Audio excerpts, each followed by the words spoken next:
Welcome, in front of me is a Motorola Moto E4 Plus, and today I'll show you how to block a number. So to get started, you want to open up the dialer app, and from here either you can put in your number that you want to block or choose one that have called you. So we're going to proceed with the one that you would have in recents. So if you go here, it's the one that I dialed, but it doesn't really change much. So when you see the number that you want to block, you can hold your finger. It gives you pop-up with a couple options, and at the bottom you have the block number. Tap on it, gives you, block it, and there it is. So now it's blocked. Now if you want to put in a number that you wish to block, but you don't see it in recents, you can always tap on the button right here, go into the settings, and from here we should also find call blocking. And just add a number. So add a number, and you input the number that you wish to block, and it gets added here.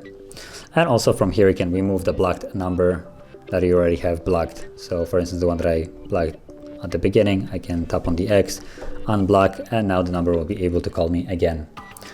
So if you found this very helpful, don't forget to hit like, subscribe, and thanks for watching.